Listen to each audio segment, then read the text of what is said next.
నమస్తే, welcome to Leo. మనతో ఉన్నారు పొలిటికల్ అనలిస్ట్ అడుసుమల్లి శ్రీనివాస్ గారు. సార్ నమస్తే. నమస్కారం అండి. మనం చూసుకుంటే వైఎస్ జగన్మోహన్ రెడ్డికి సంబంధించి దాదాపు 2020 దాకా సామంతరాజుల్లాగా తను కావచ్చు, తన నేతలు కావచ్చు చూసాం. అయితే ఎప్పుడైతే కూటమి ప్రభుత్వం వచ్చిన తర్వాత కొద్ది రోజులు మాత్రమే సైలెంట్గా ఉండి తర్వాత ఢిల్లీకి వెళ్ళి 32 హత్యలు 36 హత్యలు అని చెప్పి మాట్లాడడం కావచ్చు. అదేవిధంగా చూసుకుంటే అటు వినుకొండలో రషీద్ హత్యని ఒక వివాదాస్పదం చేయడం కావచ్చు, పొదిలి కావచ్చు, తెనాలి కావచ్చు, రెంటపాళ్ళ కావచ్చు, ఇలా అనేక యాత్రలు చేస్తూ రప్ప అని చెప్పి తిరుగుతున్నాడు. కానీ ఇక్కడ వచ్చేసరికి మంచి ప్రభుత్వం అని చెప్పేసి జనాల్లో ప్రజల్లో ఒక మంచి పేరు అయితే తెచ్చుకుంటుంది. కానీ దీన్ని అలసటగా తీసుకున్నటువంటి ఒక జగన్మోహన్ రెడ్డి ఇప్పుడు కూడా అటు దేవుడికి సంబంధించినటువంటి ఒక తిరుమలకు సంబంధించిన ఇష్యూలు కావచ్చు, అదేవిధంగా గర్భిణీ స్త్రీలను కూడా తన్నేటువంటి విషయాలు కావచ్చు, ఇవన్నీ కూడా జరుగుతూనే వస్తున్నాయి. తన పుట్టినరోజు సందర్భంగా గర్భిణీ స్త్రీని కాలితో తనడాన్ని కూడా మనం చూస్తూ వస్తున్నాం. ఇంతకన్నా పైశాచికత ఉండి ఇంకోటి ఏదీ లేదు. అయితే జగన్మోహన్ రెడ్డి 2026 భవిష్యత్తు ఎలా ఉండబోతుంది? క్రిస్మస్ సెలబ్రేషన్ చాలా చక్కగా చేసుకున్నాడు. న్యూ ఇయర్ సెలబ్రేషన్స్ ఏం జరగబోతున్నాయంటే ఏం చెప్తారు? సాధారణంగా రాజకీయ జీవితంలో ఎలా ఉంటుందంటే ఒక మనిషి వ్యాపారంలో అయినా, రాజకీయంలో అయినా, వ్యవహారంలో అయినా ఒక మనిషి దేంట్లో అయినా సరే ఉత్థాన పతనాలని ఉంటాయి. ఉత్థానం అంటే గ్రాఫ్ పెరగటం, పతనం అంటే దిగజారిపోవడం. ఇలాంటి పరిస్థితుల్లో జగన్మోహన్ రెడ్డి వాళ్ళ నాన్నగారు ముఖ్యమంత్రిగా ఉండగా ఆర్థిక పరిపుష్టానికి ప్రయత్నం చేశాడు. ఆర్థికంగా బలపడడానికి.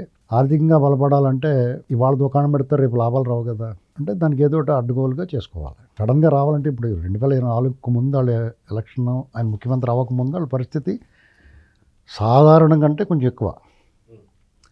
కొంచెం సంపన్నులే కానీ వేల కోట్లలో లేరు. మరి ఆ ఉన్నదేనో అంటే రాజకీయాలంటే మెయింటెనెన్స్ ఖర్చు అవుతూ ఉంటుంది. ఎన్నాళ్ళని ఎంతమంది తలలు కొట్టి బతుకుతారు? ఎన్ని పంచాయతీలు ఉంటాయి చేయటానికి రోజుని? కాబట్టి వాళ్ళకి ఇబ్బందిగానే ఉండేది. అటువంటి దాన్ని ఒకసారి ముఖ్యమంత్రి అవ్వగానే ఆవురావురమంట ఉన్న వాళ్ళందరికీ ముందు తన కుటుంబం, జార్జి రెడ్డి, ఆ రెడ్డి, ఈ రెడ్డి, వైఎస్ రెడ్డిలు అందరినీ వరుసగా కూర్చోబెట్టి వాళ్ళకొడ్డించండి మొత్తం అందరినీ సెటిల్ చేసాడు. ఆయన సంబంధం తోడు, ఇంకా వాళ్ళ సొంత వాళ్ళు అయిపోయినాడు తోడుడు సుబ్బారెడ్డి. వైజాగ్ విష్కొండలో అవి ఇచ్చేసాడు. గాలి జనార్దన్ రెడ్డి తన దత్తపుత్రుడు, తీసుకో గాలి జనార్దన్ రెడ్డి. ఇలాగా ఐరన్ ఓర్ అది ఇచ్చేసి బోబులాపురం కుమ్మేసుకోమన్నాడు. చీరాల గ్రానైట్లు, ఇలాగ ఏదైనా సరే ఇక వాళ్ళందరినీ సర్దేసుకున్న తర్వాత కూడా తను నమ్ముకుని కొంతమంది ఉంటారు కదా, కూడా తిరుగుతూ ఉంటారు, వాళ్ళకి కూడా సరిపడగా కొంచెం ఇచ్చుకుంటూ వచ్చాడు. ఇక నెక్స్ట్ ఏంటి, ఇవన్నీ రావాలంటే ఏం చేయాలి? ఇప్పుడు నువ్వు ఇచ్చేయడానికి రెడీగా ఉంటావు, నువ్వు డబ్బులు తీసుకోవడానికి రెడీగా ఉంటావు. నీకు డబ్బులు ఇవ్వడానికి, నువ్వు ఇచ్చింది తీసుకోవడానికి ఆ కాంట్రాక్ట్లు చేసే వాళ్ళు ఉండాలి కదా. వాళ్ళందరినీ కూడా మోపు చేసుకుని అప్పటికే చంద్రబాబు నాయుడు గారు లైన్ చేసి ఉండిచ్చాడు రాష్ట్రాన్ని. దాంట్లోంచి పితుక్కోవడం మొదలెట్టాడు అతను. బ్రహ్మాండంగా పని జరిగింది. భూముల పందేరాలు, కాంట్రాక్టులు మొబిలైజేషన్, పోలవరం అర్జెంటుగా లైన్లో తీసుకొచ్చి జలయజ్ఞం పేరు చెప్తే అర్జెంటుగా ఇమీడియట్గా జనాలు ఏదో చేతనాడు రా బాబు అనుకుంటారు, మళ్ళీ లాగేయచ్చు. అలాగ 1000 కోట్లు మొబిలైజేషన్ అడ్వాన్స్ కింద ఇస్తే ఆ డబ్బు అంతా తీసుకెళ్ళి భూముల మీద పెడితే భూములు రేట్లు పెరిగితే వీళ్ళు కొన్న అవకతవక పనికిరాని పోరంబోగులు అన్నట్లకి భూమి వచ్చి గవర్నమెంట్ కేటాయించిన భూములు ఒక రకమైన వాతావరణం సృష్టించిన మాయా ప్రపంచాన్ని. దాన్ని జగన్మోహన్ రెడ్డి ఒక్కసారి ఎప్పుడైతే నిరాహారంగా ఉండి రోజుల తరబడి ఒకసారి మీకు ఇడ్లీ, తెల్లటి మల్లెపూలాటి ఇడ్లీ మీద నెయ్యి పోసుకొని కారపొడేసి తింటే గొంతు మండిపోద్ది. అలాగా మింగిడి పడదు. అలాగైపోయింది జగన్మోహన్ రెడ్డి. వచ్చి పడిపోయింది అంత టకటకమంట. గబక్కనే వాళ్ళ ఆస్థాన దొంగ లెక్కలు రాసే విజయసాయి రెడ్డితోటి మొత్తం పెడితే అవకతవకగా చేసుకున్నారు. ఆ దొబ్బేసేటప్పుడు అప్పుడు కూడా అధికారం మనదే శాశ్వతం అన్నట్టుగా కుమ్మేశారు. అందులో రాజశేఖర రెడ్డి చనిపోవడం, ఇవన్నీ దొరికేయటం, ఇవన్నీ రకరకాలుగా అది వాళ్ళకి వీళ్ళు ఊహించిందే, వీళ్ళు అనుకోకుండా జరిగిపోయినాయి అన్నీ. తర్వాత ఆ రాజశేఖర రెడ్డి గారి మరణాన్ని కూడా అనుకూలంగా మార్చుకున్నాడు. సొంతంగా పార్టీ పెట్టుకున్నాడు, వాదాపయాత్రలు అంటే తిరిగాడు, ఇవన్నీ చేసుకుంటూ వచ్చేటప్పటికి అది ఉత్తానం అన్నమాట. అలా మెల్లమెల్లగా గ్రాఫ్ పెరుగుతూ వస్తుంది. అతను 2014లో ఓడిపోయినా అతనికి ఏం నష్టం జరగలేదు. ఆ గ్రాఫ్ పెరుగుతూనే వచ్చింది. ప్రజలంతా ఒకసారి చూడాలన్న కోరిక అలాగే ఉందా అతని మీద. కరెక్ట్గా అదే టైంకి ఒక ఛాన్స్ అని అడిగాడు, ఇచ్చేశారు. అప్పుడు చూశారు ప్రజలు, ప్రపంచం ఇతను అసలు స్వరూపం. అప్పటి వరకు మాస్క్ తోటి ఉన్నాడు. ఆ మాస్క్ వేసుకున్నా కానీ చాలామందికి తెలుసు ఇతను ఎలాంటి వాడు, ఇతను ఏం చేసిన అవినీతి ఏంటి, జైల్లో ఉండొచ్చాడు, డేంజర్ అని కొంతమంది స్పృహలో ఉన్నవాళ్ళు, వివేకము విజ్ఞానం ఉన్న వాళ్ళందరికీ తెలుసు వారు డేంజర్ రా బాబు వీడని. మరి మొత్తం అందరికీ తెలిస్తేనే కదా అతను ఇది జరిగేది. అది తెలుసుకునే లోపల అతను ఒక్క ఛాన్స్ అంటే వచ్చాడు, దానికి పని జరిగేసింది. ఒకసారి మాస్క్ తీసాడు, తన వికృత స్వరూపం స్వభావాన్ని బయటపెట్టాడు. చలచిత్రం యథేచ్ఛగా ఇష్టమైనట్టుగా చట్ట రాజ్యాంగ ఉల్లంఘనలు, అరాచకం, అవినీతి, ప్రజా వ్యతిరేక నిర్ణయాలు, దైవ దూషణ, దైవ ద్రోహం, ప్రజాద్రోహం అన్ని ఏకకాలంలో చేశాడు. ఇలా చేసుకుంటూ వచ్చిన తర్వాత ఆయనకు ఒక రకమైన మెజారిటీలు ప్రజల ఆదరణ లభించేటప్పటికి తనంతటి వాడు లేడనుకున్నాడు. అందుకని అతనికి ప్రజలంటే చులకన భావం, చట్టాలు రాజ్యాంగం అంటే చులకన భావం, న్యాయస్థానాలంటే చులకన భావం ఏర్పడింది. ఆఖరికి దైవం మీద, తను నమ్ముకున్న దైవం మీద ఎవరికన్నా ఉంటుంది. కానీ పరమత సహనాన్ని కోల్పోయాడు. దైవ దోషణను తన మనుషుల చేత చేస్తుంటే దాన్ని అడ్డుకట్టేసి ప్రయత్నం చేయలేదు. ప్రజల ఆహాకారాలు అతను వినలేదు. అరాచకాలను కళ్ళతో చూడలేకపోయాడు. తను చేస్తున్నది రైట్ అనుకున్నాడు. ప్రజలు ఏం చేశారంటే, కాలం కలిసి రానప్పుడు కాలం కాటేస్తుంది. ఆ కాటు కాలకోట విషయం కంటే దారుణంగా భయంకరంగా ఉంటుంది. అర్థమైందండి? అది ఆ స్థితి ప్రారంభమైంది. ఆ పతనం ప్రారంభమైన తర్వాత మీరు ఉత్థానం, ఎదగటం, ఎక్కటం అనేటువంటిది మెల్లగా ఎక్కుతారు. ఎక్కుతున్నప్పుడు ఆగి ఎక్కాలి, ఆయాసం మొత్తం ఉంటుంది. దిగటం వచ్చిందనుకోండి, సులువుగా దిగేస్తారు, జారిపోయి కూడా పడిపోతారు, కిందకి ఒడిగా దిగిపోతారు. అనేక రకాలు ఉంటాయి. ఇతను ఏకంగా లిఫ్ట్ వేసుకుని దిగాడు కిందకి. పతనం అంటే అంత వేగంగా జరుగుతుంది. అయినా ఆయనలో ఏ మార్పు కనపట్ల. ఎందుకంటే అతను అనుకున్నది అతను చేసుకుంటూ పోయాడు. అతను చేస్తున్నది కరెక్ట్ అనుకుని చేశాడు. అతనికి మాయలో ఉన్నాడో, భ్రమలో ఉన్నాడో, లేకపోతే మానసిక స్థితి సరిగ్గా లేదో, అతను ఆలోచన విధానం నేను పట్టింది కుందేలకు 3 కాళ్ళు అనుకున్నాడో, అధికారం, మతమో, దురహంకారమో ఏదైనా కానీ పళ్ళు నెత్తికెక్కి వ్యవహరించాడు. ప్రజలందరూ అతన్ని ఏ బాబు లేవు అంటాడు చూడండి సినిమాలో, డీజే తిల్లు సినిమాలో. అలాగే ప్రజలు అతను లేవు అని చెప్పి లేపి మూల తోస్తారు కదా. అప్పుడు అతను స్పృహలోకి వచ్చిన తర్వాత జరిగిన పరాజయము చూసుకున్న తర్వాత నాలో మార్పు వచ్చింది, మనం మారాలి అనుకోవాలి. అది ఏమాత్రం లేకుండా ఇవాళ అతని వ్యవహార శైలి ఎలాగుందండి. ఈ కొత్త ప్రభుత్వం ఏర్పడిన తర్వాత కనీస సమయం ఇవ్వకుండా ఢిల్లీ వెళ్ళి రాష్ట్రపతి పరిపాలన పెట్టాలి, అరాచకం జరిగిపోతుందని చెప్పేసి అక్కడ గగ్గోలు పెట్టాడు. అందరూ విచిత్రంగా చూశారు, అతను ఇంకా వింతగా చూశారు. ఏంట్రా ఇది అతనని. అతను పరామర్శలు చేసి వాళ్ళు ఎవరిని జైళ్ళకి వెళ్ళి నొటోరియస్ క్రిమినల్స్ని, చైన్ స్నాచర్స్ని, రౌడీ షీటర్లని, లేకపోతే జంట హత్యలు చేసిన వాళ్ళ పసిబిడ్డలు అంటాం, వాళ్ళ అమాయకులు అంటాం, ఇలాంటివన్నీ సుప్రీంకోర్టు ఎలక్షన్ కమిషన్ పెట్టిన కేసుని కక్షపూరితంగా పెట్టిన కేసు అంటాడు. ఈవీఎంలు పగల కొడితే కేసు పెట్టకుండా ముద్దెట్టుకుంటారా? ఇలాంటి అతను వాదన, అతను సమర్థించే వాళ్ళందరూ కూడా సమాజానికి హానికరమైన వ్యక్తులు అతను సమర్థిస్తూ వచ్చాడు. దానికి తోడు అధికార గణాలను బెదిరించడం, చంద్రబాబు నాయుడు గారిని, పవన్ కళ్యాణ్ గారిని, లోకేష్ గారిని, వీళ్ళందరినీ కూడా నోటుకొచ్చినట్టు మాట్లాడడం, విమర్శించడం, వాళ్ళ మనుషులు వాళ్ళు. ఇవన్నీ జనాలకి ఇతనిలో ఇంత జరిగినా మార్పు రాలేదు. జనం కోపం, జగన్ మీద ఆగ్రహం ఉంది, ఒక స్టేజ్ దాటిపోయింది. ఆ పాయింట్ దాటిన తర్వాత ఇంక కోపపడడానికి ఇంకా హైట్స్ ఏమి ఉంటుంది. ఇప్పుడు టెంపరేచర్ ఉంటుంది, మరి థర్మామీటర్ పెట్టుకుంటాం, 104, 105, 106, 107 చూపిస్తుంది కదా హైయెస్ట్ టెంపరేచర్. అంతకన్నా మించి ఉంటే ఏమవుతుంది, ఇంకా చూపించడానికి ఏముంటుంది. అప్పుడు ప్రజల కోపం ఈ ప్రభుత్వమే మారుతుంది. వీడిని ఎందుకు ఇలా వదిలేస్తున్నారని ప్రజల్లో ఒక రకమైన అసంతృప్తి, అసహనం, ఆగ్రహం 3 ఉన్నాయి ఈ ప్రభుత్వం మీద. దేనికి ఉన్నాయి? వీళ్ళు పెన్షన్లు ఇవ్వట్లేదని కాదు, డిఎస్సీ వేయలేదని కాదు, పోలవరం కడతలేదని కాదు, అమరావతి గురించి కాదు, పెట్టుబడి తీసుకురావట్లేదని కాదు, తల్లికి వందనం ఇవ్వట్లేదని కాదు, అన్న క్యాంటీన్లు పెట్టలేదని కాదు, రోడ్లు వేయించలేదని కాదు, ఇలాంటివి ఏమీ కాదు. వాళ్ళకున్న కోపం ఏమన్నా ఉంటే ఆ రెవెన్యూ డిపార్ట్మెంట్లో ఆ అవకతవకలో అది కూడా జగన్ పెట్టిన పెంట. దాన్ని కూడా చంద్రబాబు నాయుడు గారు అడ్రస్ చేసాడు. అర్జెంటుగా తేల్చాలి, ఆ విషయంలో యుద్ధ ప్రాతిపదికన సాల్వ్ చేయాలని చెప్పేసి దానికి ఒక టార్గెట్ ఫిక్స్ చేసాడు. ఇంక సమస్య ఏముంది రైతులకు కానీ ఎవరికన్నా? వాళ్ళకి ఏమన్నా మిగిలిన అసంతృప్తి, కోపం ఏమన్నా ఉంటే జగన్మోహన్ రెడ్డి ఎందుకు వెళ్ళేస్తున్నారు అంతే. ఇతను 13 ఏళ్ళ నుంచి బెయిల్ మీద తిరుగుతున్నాడు. వీళ్ళు అధికారంలోకి వచ్చింది ఇతను సంగతి చూస్తారనుకున్నారు. వాళ్ళ బాబాయ్ మర్డర్ కేసులు ఎక్కడేసిన గొంగలు అక్కడ ఉందో, న్యాయస్థానంలో తీర్పులు కూడా అనుకూలంగా కనపడుతున్నాయి. ఏంటి గోల, జనాల్లో రకమైన ఉడుకుమొత్తానం వచ్చేస్తుంది, ఉక్రోషం వస్తుంది. అంతేకాకుండా ఈ ప్రభుత్వం కానీ మనం కానీ ఎవరైనా కానీ ప్రతిరోజు ఇదిగో ఇతను దుర్మార్గుడు, ఇతను మామూలు నోట్లో నవ్వుతే కూరలు కనపడుతున్నాయి, డ్రాకులు ఎలాగా అని చెప్తున్నాం మన రోజుని. రక్తం పీల్చేస్తాడు ఇతను అని చెప్తున్నాం. వాళ్ళు కూడా అలాగే చేస్తున్నారు, మేకపోతుని కొట్టేసి రక్తం ముంజలేస్తున్నారు, రఫరఫని నరికేస్తామంటున్నారు. ఇంత రాచకం దుర్మార్గం చేస్తున్నా కానీ ఈ ప్రభుత్వం కూడా వాళ్ళని ఇంకా విక్టిమ్ కార్డు ఆడు దొంగోడు మంచోడు కాదు అని ప్రతిపక్షంలో ఉన్నట్టు మాట్లాడుతుంది అనేటువంటి అసహనం వచ్చేస్తుంది జనంలో. ఇది ఒక స్టేజ్ వరకు నడుస్తుంది. అక్కడి నుంచి కట్ ఆఫ్ డేట్. భరించారు, సహించారు. వాళ్ళ మార్గానికి ఇతను అడ్డం పడకూడదు, ఈ మైండ్ డైవర్ట్ అవ్వకూడదు. ఒక లక్ష్యం సుదీర్ఘంగా, అది ఒక చాలా పెద్ద లక్ష్యం. ఆంధ్రప్రదేశ్ టాస్క్ చాలా మల్టీ టాస్క్స్ ఉన్నాయి. రాష్ట్రాన్ని అభివృద్ధి చేయాలి, సంక్షేమం చేయాలి, ఇచ్చిన హామీలు నెరవేర్చాలి, ఉపాధి కల్పించాలి యువతకి, పెట్టుబడి తీసుకురావాలి, భవిష్యత్తుకి భరోసా ఇవ్వాలి, లా అండ్ ఆర్డర్ కాపాడాలి, యాంటీ ఎలిమెంట్స్ని ఎలిమినేట్ చేయాలి. ఇన్ని మల్టీ టాస్క్స్ ఉన్నప్పుడు ఇతనితోటి ఈ కేసులు వీళ్ళు మాటకు మాట ఎన్ని చెప్తా పోతే ఆ లక్ష్యం దెబ్బతింటుంది. ఆ మార్గంలో ప్రయాణానికి ఆటంకాలు ఉండకూడదు, డిస్టర్బెన్స్ ఉండకూడదని వాళ్ళు ఒకంత ఇగ్నోర్ చేసినట్టే లెక్క. కానీ చట్టం ఊరుకోలేదు కదా, వాళ్ళు అప్పచెప్పిన బాధ్యత చట్టానికి ఒక పని అప్పచెప్పారు. చట్ట ప్రకారం వెళ్ళమన్నారు. మద్యం ముడుపుల కేసు నడుస్తుంది, నకిలీ మద్యం కేసు నడుతుంది, కోర్టు ఆదేశాల మేరకు పరకామణి కేసు నడుతుంది, కల్తీ నెయ్యి విషయం నడుతుంది, అలాగే పార్టీ ఆఫీసులు కూలగొట్టిన దాని మీద వలభనేని వంశీ ఇలాంటి వాళ్ళ మీద కేసులు నడుస్తూ ఉన్నాయి. వాళ్ళందరూ జైలుకి వెళ్ళారు.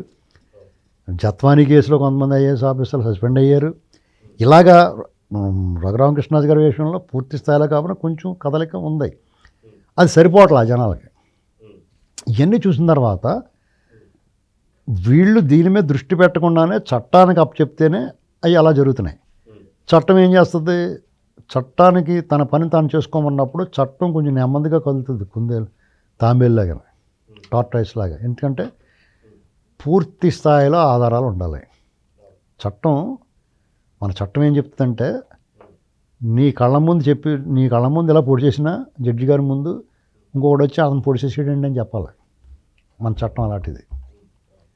సాక్ష్యాధారాలు కంపల్సరీగా ఉండాలి. లేదనుకోండి ఆ దొంగ తప్పించేసుకుంటాడు.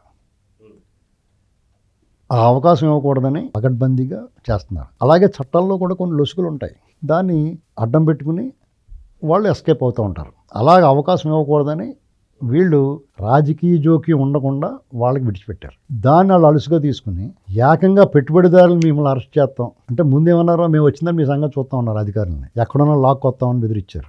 ప్రజల వాళ్ళు ఏం భయపడుతున్నారు, రప్ప నరికేస్తాం అంటున్నారు. అధికారులను బెదిరిస్తున్నారు, రాజకీయ నాయకులను బెదిరిస్తున్నారు, కార్యకర్తలను బెదిరిస్తున్నారు, పోలీసులను బెదిరిస్తున్నారు. ఇవన్నీ చివరికి ఎంతకు తెగించారంటే, ఎవడన్నా పెట్టుబడిదారులు వస్తే మీ సంగతి చూస్తాం, మిమ్మల్ని క్యాన్సిల్ చేస్తాం, మిమ్మల్ని అరెస్ట్ చేసి లోపల పెడతా ఉన్నారు.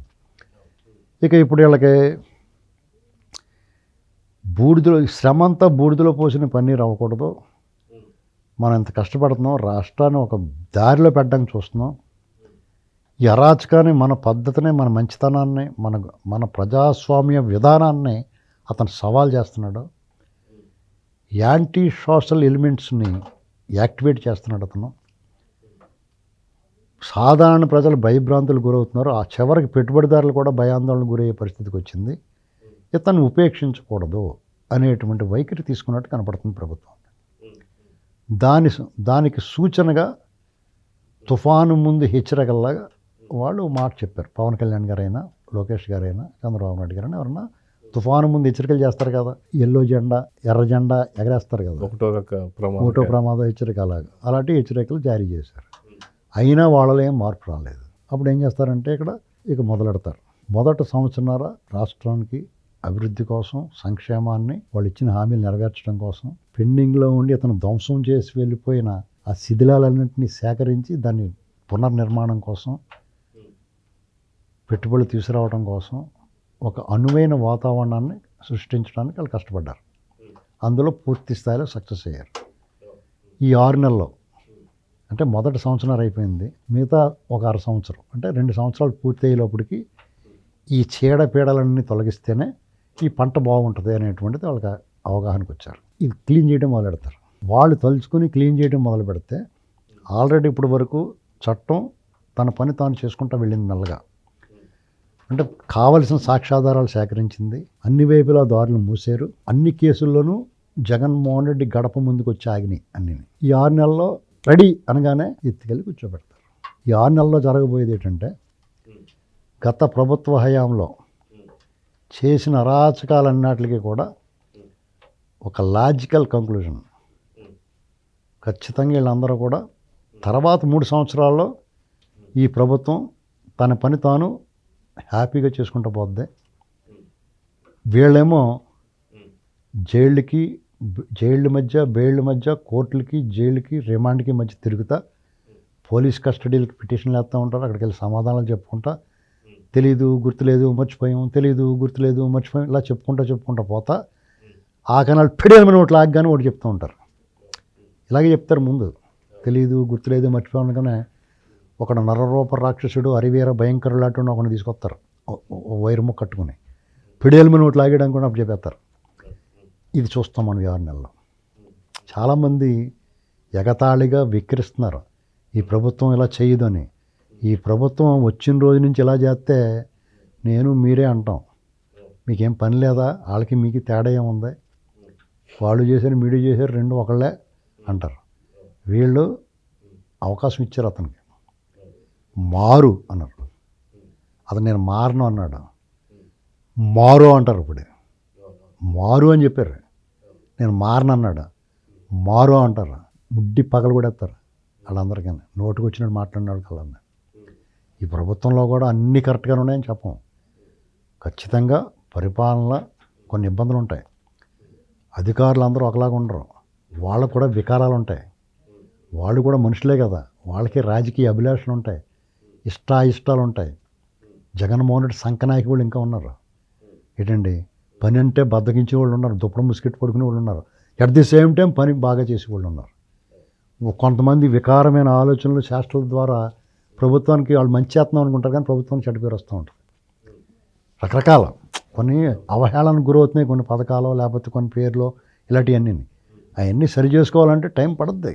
ఈ ప్రభుత్వానికి కూడా అన్నీ తెలిసేటప్పటికి టైం పడుతుంది. ఏమైనా కానీ ఈ ప్రభుత్వంలో అరాచకం ఉండదు, ప్రజల్ని మొబోయిడు వద్దురాబాబు అనుకునే పరిస్థితి అయితే ఉండదు. కాబట్టి జగన్మోహన్ రెడ్డికి మళ్ళా రాజయోగం అనేటువంటిది ఉండే అవకాశం లేదు. జగన్మోహన్ రెడ్డి ఎందుకు వద్దనుకున్నారు, నువ్వు వద్దురాబాబు అనుకునేలా చేసుకున్నాడు అతను. ఆ పరిస్థితి వీళ్ళు ఎప్పటికీ తీసుకురారు. వాళ్ళు సంక్షేమం, అభివృద్ధి, పెట్టుబడులు, ల్యాండ్ ఆర్డర్, మీ భూములు మీయే, మీ ఇంట్లో మేము రాము, ఇలాంటి పరిస్థితి ఉన్నప్పుడు ఎవరికన్నా నొప్పి ఏముంటుందండి. జగన్మోహన్ రెడ్డి అలా కాదు కదా, మీ భూమి నేను తీసేసుకుంటాను, మీ పాస్బుక్ల మీద నా ఫోటో ఉండాలి, మీ ఇల్లు కూడా నాదే అన్నట్టుగా వ్యవహరించారు వాళ్ళు. పైగా వాళ్ళ మనుషులు ఇవాళకి కూడా భయభ్రాంతులు గురి చేస్తున్నారు. గర్భిణీ స్త్రీ కడుపు మీద అనేటువంటి మానవ మాత్రుడు ఏమన్నా మానవత్వం ఉన్న మంచి అతనండి. అసలు ఎలాంటి సమాజంలోకి తీసుకెళ్తున్నాడు అతను. అప్పుడు అమరావతి రైతుల విషయంలో ఒక ఆడబిడ్డని ఒకటి పొత్తు కడుపు మీద దండేసాడండి పోలీస్ అధికారి. ఆడ మీద కంప్లైంట్ ఇవ్వలేదు వీళ్ళు ఎవరు. ఎవరైతే బాధితులు ఉన్నారో వాళ్ళు కంప్లైంట్ ఇవ్వాలి. ఇక్కడ కొన్ని రకాల పెంట గోల ఉంటుంది మనకి. ఎవరైనా కంప్లైంట్ ఇవ్వకపోతే ఏం చేయలేరు. అప్పుడున్న భయాందోళన వాళ్ళు నాకు తెలిసిన వాళ్ళే, ఎందుకు వచ్చిన ఉండడం దండం పెట్టేసి ఆ పాప నాడే పోతాడని చెప్పి వదిలేశారు. కంప్లైంట్ ఇచ్చేటువంటి వాడిని ముడ్డి పగలగొట్టాలి, లేదంటే దారిలో వెళ్తున్నప్పుడు ఏదోటికి చెంబెట్టుకు వెళ్తున్నప్పుడు వెనకాల వెళ్ళి కొట్టేయాలి. మీకు ఆ సినిమాలో చూపిస్తారు, రంగస్థలం సినిమాలో లాగా. కానీ ఏం చేస్తామండి, బాధ అందరికీ ఉంటుంది. వాళ్ళకి ఆ భయం ఉండాలి. మనం ఎప్పుడన్నా పొరపాటున అధికారం ఉంది, పెత్తనం ఉంది చేతిలో అని విర్రవీగినోడికి ఏమి ఉండాలంటే ఎప్పుడో ఒకటి ముడ్డి పొగులుతుంది ఇటుక అనేటువంటి భయం ఉండాలి. అప్పుడు ఒళ్ళు దగ్గర పెట్టుకుని వ్యవహరిస్తారు. ఇప్పుడు మనం ఎప్పుడన్నా మాట్లాడితే ఇలా రాచకం ముండా కొడుకుల మీద తప్ప మనం మంచోళ్ళ మీద ఎందుకు మాట్లాడుతాం ఎవడన్నానే. వాళ్ళు మంచోళ్ళు చెడ్డోళ్ళు అందరినీ కలిపి మాట్లాడతారు, పచ్చి అబద్ధాలు ప్రచారం చేస్తూ ఉంటారు. తయ్యమంటే తయారైపోయి వచ్చేసి మీడియా రూపంలోనూ, విశ్లేషకుల రూపంలోనూ, మాజీ జర్నలిస్టుల రూపంలోనూ, అధికారుల రూపంలోనూ వచ్చేసి జగన్మోహన్ రెడ్డి బలే అందంగా ఉంటాడు, క్రాప్ బాదుకుంటాడని మాట్లాడతారు సిగ్గు లేకుండా. అంత రాచకం చూసిన తర్వాత అతని గురించి ఒక మాట మాట్లాడడానికి మీరు వెనకమ్మ సిగ్గుపడాలి, ఆ పేరు ఎత్తడానికి భయపడాలి. మీరు చెడ్డ పేరు వస్తుందేమో అని ఏమీ లేకుండా మాట్లాడుతున్నారంటే వీళ్ళు ఎంత బాగా ప్రజాస్వామ్యతంగా పరిపాలిస్తున్నారు అనేటువంటి అర్థం చేసుకోవాలి మీరు. మేము కూడా ఏం చెప్తున్నామంటే అలాగే మాట్లాడినవ్వకుండా మితిమీరిన స్వేచ్ఛ ప్రజాస్వామ్యానికి ప్రమాదం. మీరు మంచి పని చేస్తూ ఉంటారో పాడికుండా మీ సమక్షంలో, మీ పర్యవేక్షణలో పాలు పొంగిస్తున్నా మూత పెట్టకపోతే ఉప్పు కళ్ళు పడవచ్చు, విషపు చుక్కలు పడవచ్చు, మట్టి మశానం పడవచ్చు. కాబట్టి తగినంత రక్షణ ఉండాలి, దానికి మూత ఉండాలి. ఆ మూత ఉండడం అంటే ఏంటంటే ఇలాగ నోటుకొచ్చినట్టు మాట్లాడడం, నోళ్ళు మూయించడమే మూత. మీరు చేస్తున్న మంచి పనులు చెప్పడానికి మీకు ఉండాలి, గొంతు ఉండాలి, చెడు ప్రచారం చేసే వాళ్ళు ముయించాలి. రెండు సైమల్టేనియస్గా ప్యారలల్గా జరగాలి. కాబట్టి 26 ఎలా ఉంటుందన్నారు కదా, 26 కంప్లీట్ అయ్యేటప్పటికి జగన్మోహన్ రెడ్డిని చాలామంది జైళ్ళకి బెయిళ్ళకి పంచి తిరుగుతూ చూస్తారు మీరు. సో చూద్దాం సార్, మొత్తానికి 2026 భవిష్యత్తు ఏందో కళ్ళకు కట్టినట్టు చూపించేశారు. సో చూద్దాం జరగబోతుంది. నమస్తే sir. Please subscribe to Leo News for more videos.